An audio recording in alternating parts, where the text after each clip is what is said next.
Boa noite, queridos. Hoje é domingo de Páscoa, um dia muito especial, um dia em que toda a humanidade comemora a vitória de Jesus Cristo sobre o pecado e sobre a morte. O dia chamado Dia da Ressurreição. Eu quero, nesta noite, conversar um pouco com você sobre isso, sobre a Páscoa do Senhor Jesus. Há muitos anos atrás, José foi vendido como escravo e foi parar lá no Egito. E lá no Egito, José ele interpretou o sonho de Faraó. E por ter interpretado o sonho de Faraó, ele foi colocado como governador do Egito. E estava acontecendo um tempo de muita fome. E nesse período, José mandou que o seu pai e toda a sua parentela viesse para o Egito, para que não morressem de fome, para que fossem tratados, cuidados por ele. E durante um bom tempo, a família de José esteve ali no Egito, até que José morreu. Depois que ele morreu, levantou um outro rei, um outro faraó no Egito, e viu que o povo de Israel estava crescendo muito, estava prosperando muito, e ele ficou com medo de o povo de Israel darem um golpe de Estado, porque eles estavam ficando mais numerosos e mais fortes do que o próprio povo do Egito. Então, Faraó começou a oprimir o povo de Israel. E durante 400 anos, o povo de Israel esteve ali no Egito, sofrendo uma grande opressão, sendo escravizado, fazendo somente aquilo que Faraó e que os seus oficiais mandavam. E o povo de Israel ele estava clamando muito, pedindo a Deus que tivesse misericórdia deles. Enquanto eles clamavam, diz a palavra de Deus, que Deus ouviu o clamor do seu povo. E então Deus, ele foi até um homem chamado Moisés, e através de uma sarça que pegava fogo, mas não se consumia, Deus disse a Moisés para ir até Faraó, e ali Deus usaria ele para operar milagres e prodígios para tirar o seu povo da opressão, do sofrimento que ele estava vivendo ali no Egito. E Moisés foi, e como você conhece muito bem a história, a palavra de Deus, Deus operou muitos milagres. Foram 10 pragas no Egito, e a última dessas pragas, a 10ª praga, foi uma praga que realmente foi algo que trouxe grande choro e grande pranto sobre toda a terra do Egito. Deus mandou que Moisés e o seu povo, eles se preparassem, passasse sangue sobre os umbrais da porta, porque ele iria mandar o anjo da morte para tirar a vida de todo primogênito do Egito. Eu quero que você acompanhe comigo aqui a leitura desse texto da palavra de Deus que se encontra no livro de Êxodo, no capítulo 12. A palavra de Deus, a partir do verso 3, ela diz o seguinte: falem a toda a congregação de Israel, dizendo, no dia 10 deste mês, cada um tomará para si um cordeiro, segundo a casa dos pais, um cordeiro para cada família. Mas se a família for pequena para um cordeiro, então o chefe da família convidará o seu vizinho mais próximo, conforme o número de pessoas, conforme o que cada um puder comer. Por aí vocês calcularão quantos são necessários para o cordeiro. O cordeiro será sem defeito, macho, de 1 ano, podendo também ser um cabrito. Vocês guardarão o cordeiro até o 14º dia deste mês, e todo o ajuntamento da congregação de Israel o matará no crepúsculo da tarde. pegarão um pouco do sangue e o passarão nas 2 ombreiras e na viga superior da porta, nas casas em que o comerem. Naquela noite comerão a carne assada no fogo com pães sem fermento e ervas amargas. Não comam do animal nada cru, nem cozido em água, porém assado ao fogo.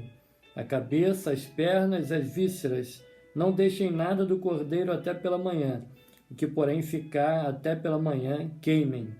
E assim que vocês devem comê-lo.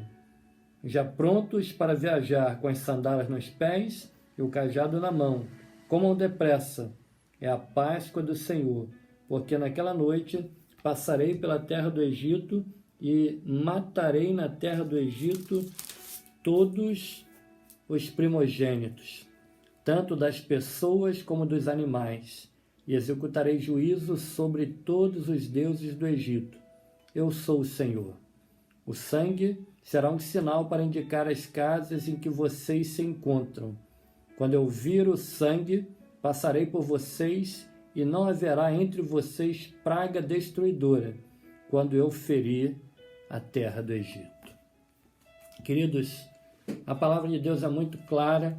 Deus dá ordem para Moisés e para o povo de Israel para que eles matassem o cordeiro. O cordeiro tinha que ser um cordeiro de 1 ano, um cordeiro sem defeito, sem mancha, e pegar aquele sangue e aspergir sobre os umbrais da porta, sobre a viga da porta, e dessa forma, quando o anjo da morte viesse, estaria ali identificado, né, que aquela pessoa estava coberta pelo sangue do cordeiro, que não deveria ser tocado, e o anjo da morte não entraria naquela casa e não tiraria a vida do primogênito daquela casa.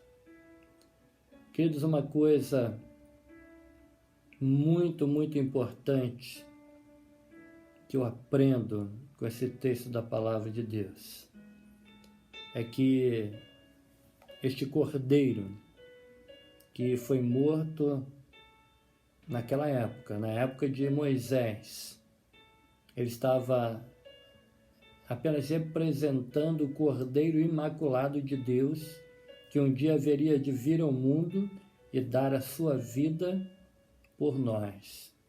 A palavra de Deus lá no Evangelho de João, no capítulo 1, no verso 29, João, quando vê Jesus Cristo se aproximando, ele diz: eis o Cordeiro de Deus, que tira o pecado do mundo.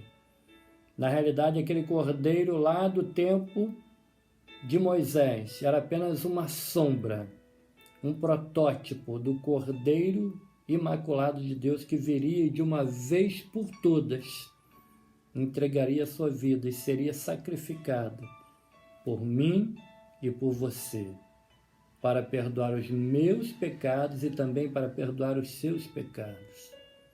Queridos, Jesus Cristo, Ele é a fonte de vida. A palavra de Deus lá no Evangelho de João, no capítulo 1, diz que nele estava a vida e a vida é a luz dos homens. Jesus Cristo é a luz que veio iluminar as trevas do pecado, que veio dissipar de uma vez por todas a força do pecado e nos dar a vida eterna e a salvação através do seu sacrifício. Na realidade, não foram os pregos que prenderam Jesus Cristo lá naquela cruz. O que prendeu Jesus Cristo naquela cruz foi o amor. O amor que Ele tem por mim, o amor que Ele tem por você. Foi pura e simplesmente amor que levou Jesus Cristo a dar a sua vida. Na realidade, Ele tinha todo o poder e toda a autoridade para descer daquela cruz a hora que Ele quisesse. Como Ele mesmo disse, Ele poderia rogar e o Pai mandaria legiões de anjos para tirarem Ele dali, para destruir todos aqueles que estavam fazendo mal para Ele. Na realidade, Jesus não precisaria nem mesmo de uma legião, apenas um anjo, porque a gente vai ver na palavra de Deus que um anjo somente matou do exército sírio mais de 120 mil guerreiros. Mas por que então você poderia dizer, pastor, que Jesus permaneceu naquela cruz? Ele permaneceu naquela cruz porque era a única forma de ele poder pagar o preço pelos meus pecados e pelos teus pecados. Era a única forma que Jesus Cristo tinha para nos purificar, para nos lavar e para dar a mim e a você a certeza de que um dia, tal como ele venceu a morte, nós também venceremos a morte. Para dar a mim e a você a convicção e a certeza de que um dia, tal como ele recebeu um corpo glorificado, nós também receberemos um corpo glorificado, um corpo incorruptível, um corpo imortal, e iremos viver eternamente na presença dele, lá no céu. Queridos, isso é maravilhoso, isso é glorioso. Uma outra coisa que eu aprendo é que naquela época o povo de Israel colocou sangue sobre os umbrais da porta, e o sangue do Cordeiro Imaculado, que representava Jesus Cristo, que haveria de vir na plenitude dos tempos, o sangue daquele cordeiro, daquele animal, protegeu o povo de Israel. E eu quero dizer para você que hoje o sangue de Jesus Cristo que foi derramado lá na cruz do Calvário, há mais de 1000 anos atrás, o sangue dele tem peso de eternidade, porque Jesus é eterno, porque ele é Deus. E esse sangue, ainda hoje, jorra sobre mim e sobre você, nos purificando, nos perdoando e nos dando a convicção e a certeza de que um dia, eu e você, um dia nós iremos morar no céu. Querido, o que eu aprendo nesse texto é que nós temos a proteção de um Deus que nos ama, um Deus que tem todo o poder e toda a autoridade nos céus e na terra, um Deus que quer nos conduzir para morar com Ele lá nos céus. Mas aí você poderia dizer, pastor, mas a palavra de Deus diz que Deus é onisciente. Se Deus é onisciente, Ele sabia exatamente quem era o povo israelita, as famílias, onde moravam.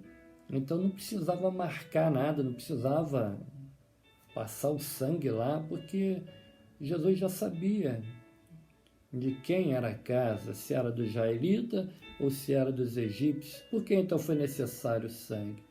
Na realidade, querido, o sangue foi colocado ali por uma única questão, para que o povo de Israel ele demonstrasse a sua obediência à palavra de Deus. Quando o povo de Israel fez aquele sacrifício do cordeiro e colocou o sangue sobre os umbrais da porta, simbolizava que ele estava crendo na palavra de Deus. E hoje, o que Deus deseja de mim e de você é que nós sejamos servos obedientes. E qual é a obediência que Deus já quer de mim e de você? Ele quer que a gente abra o coração e que a gente convide Jesus, o Espírito Santo de Deus, para entrar na nossa vida, para entrar no nosso coração, para fazer parte da nossa história. Ele quer escrever uma nova história na tua história. Ele quer escrever essa história com letras de sangue. Ele quer que a sua vida seja purificada, lavada com o sangue precioso de Jesus. Mas para isso acontecer, é necessário que você seja obediente, como o povo de Israel foi. É necessário que você convide Jesus para entrar na sua vida, para fazer morada e para escrever o seu nome no livro da vida, com letras de sangue, para nunca mais apagar. Essa é a Páscoa do Senhor Jesus, a Páscoa da remissão, a Páscoa da libertação, acima de tudo, a Páscoa da salvação. Ele quer trazer vida, e não apenas uma vida qualquer, ele quer trazer vida eterna para você. E se hoje você entende que precisa de Jesus, e se você quer realmente fazer valer a pena o sacrifício que Jesus Cristo fez por você lá na cruz do Calvário, há mais de 1000 anos atrás, eu quero convidar você a orar comigo. Pai querido, neste momento eu entendo que o teu filho, por amor, pura e simplesmente por amor, entregou a sua vida para que eu pudesse ter vida eterna, para que o meu nome pudesse ser escrito no livro da vida para nunca mais apagar.